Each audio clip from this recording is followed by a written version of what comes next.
ihan, että tämä ottaa päähän, mutta hyvää jatkoa teille. Tämä on hyvä ohjelma. No niin, tässä Mauno Voutilainen äänessä Jyväskylän Kelan eläkeläinen, niin 13. huhtikuuta 2025 on vuorossa kevätvaalit, perinteinen huippuhetki. Vaalit ovat ihmisen parasta aikaa.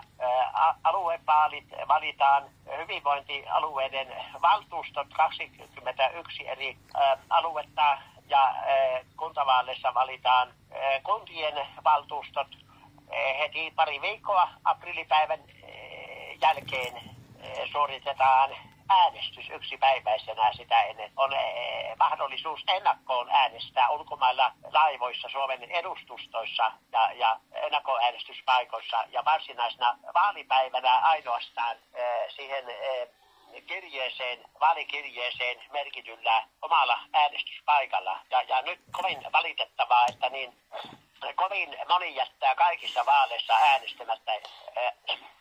Ei vaan kiinnosta, yksinkertaisesti ei kiinnosta. Itseäni kiinnostaa, ja itse olen äänestänyt lähes kaikissa vaaleissa viime aikoina ensimmäisenä ennakkoäänestyspäivänä, ja 1978 äänestin ensimmäisen kerran Urho Kekkosta presidentiksi. Siitä lähti äänestyksestä. Näin. Ja tsemppiä kaikille ja näyttää jatkoja päivään.